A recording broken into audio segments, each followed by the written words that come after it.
Again, now essential services will remain in place as South Africa goes into lockdown on Friday, well, in the early hours of Friday morning. But what happens when you're told to work but you don't consider your sector essential? What recourse do you have? Let's try and get some clarity. Some of the lines are blurred at the moment. We'll chat now to Labour lawyer Sherisa Rajah joining us via Skype. Sherisa, good evening and thanks so much for your time.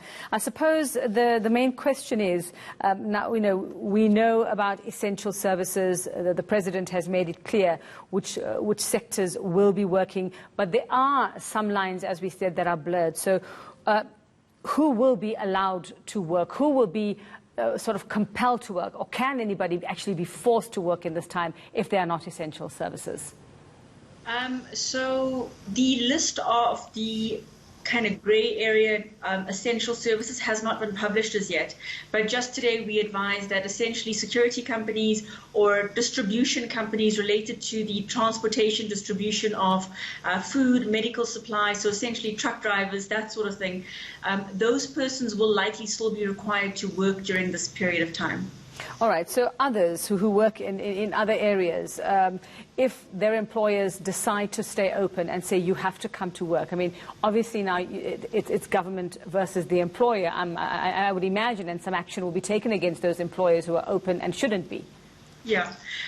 Well, it would be an unlawful instruction, and such a person would be permitted to refuse the unlawful instruction to tender service during this period.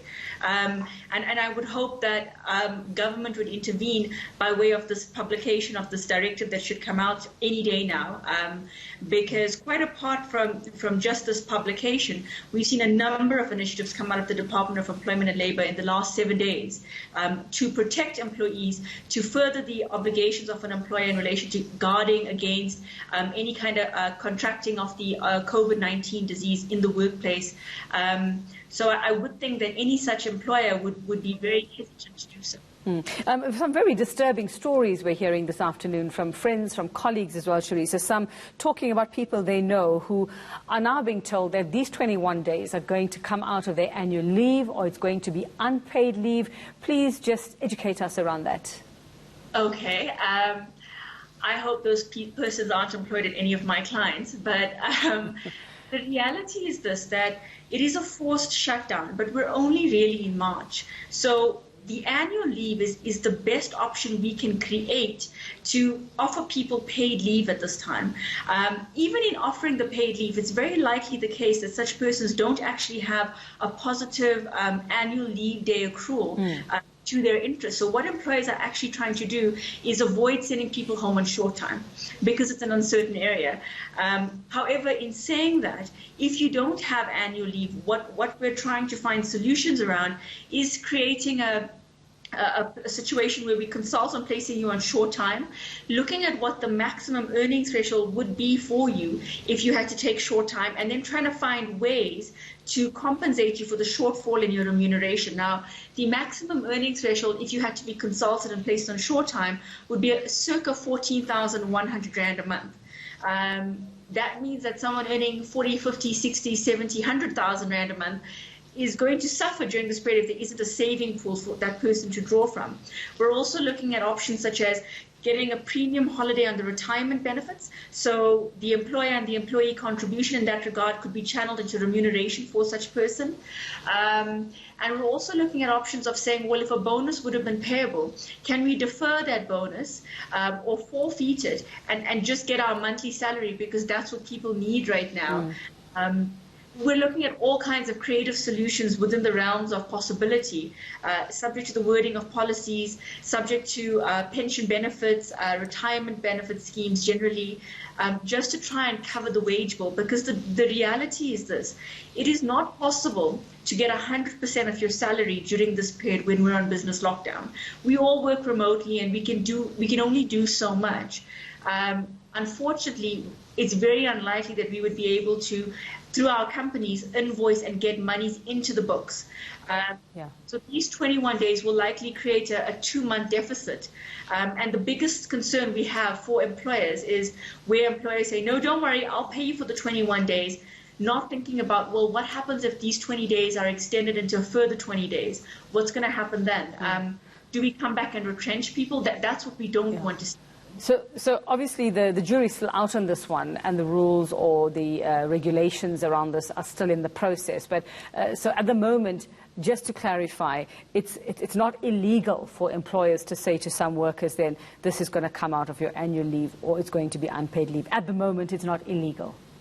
No, and it would be the most generous thing for employers to do, to try and cover this period, because what happens if these people need to buy groceries earlier, incur additional medical expenses? A COVID test costs 2,000 Rand. Not everybody in South Africa can afford that. So it's my hope that most employers will try and cover this period of time, because the easy option is to say, well, it's short time for you or layoff for you. We'll see you when the ban is lifted. And, the other questions around other types of work, if we look at domestic workers and that sector, whether it's gardeners and garden services and all of that, Sherisa, where do they fall under? Because the conversations at the moment are varied. Some talking about, okay, I'm going to pay the full salary. They're not going to be coming for 3 weeks, but I'll take away what I normally pay for taxi fare and transport and all of that. How do we navigate that? Yeah. So these are our most vulnerable. We define them as the most vulnerable employees in South Africa. What we do have is, if such persons are placed on short time, on a plain reading of the law, we are seeing a fund being created called the National Disaster Benefit Fund, where such persons will get a national minimum wage, so a cap of 3,500 Rand a month.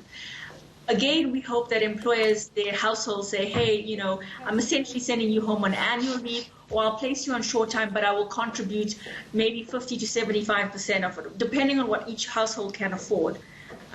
Again, I say, you have the right as an employer to place an employee on short time. That's your managerial prerogative. It's not the right thing to do for our economy right now. So to the best of our ability, where we can afford it, we need to help out and pay it forward, because our GDP is not going to survive if we all just sit with our hands in our pockets and not take care of one another. So, Sherisa, do you have any idea when we can expect clarity on some of these labour issues, like what we were talking about, unpaid leave or stuff coming out of annual leave, or the time coming out of annual leave? Any deadline that's been set? Obviously by Thursday or Friday. Yeah, well, I ultimately before Thursday would be the preference, so tomorrow. But in terms of looking for guidelines, the best we can say is an employer is entitled under the Labour Relations Act to place any employee who it does not require to tender service on short time or layoff. And that would be a consultative process. And then you would look to the Unemployment Insurance Fund to recover remuneration for hours lost in this period. That's the legal position, and that's not going to change. The whole thing around placing people on annual leave and implementing a forced shutdown, that's also legal, and we don't anticipate that changing. What we are expecting are sick leave provisions, some kind of directive around that, because in the annual leave period, what happens if you contract coronavirus?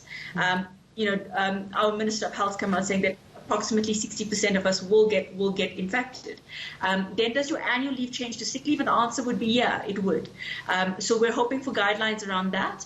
And we're also hoping for guidelines around the National Disaster Benefit Fund, as well as we're hoping for confirmation that the Unemployment Insurance Fund is going to cover short time if employers just opt to implement the short time and the layoff. Okay, well, these are certainly uncharted waters, so we'll have to wait for those directives and see how we go along. Things could change from week to week. We just don't know. Thank you so much.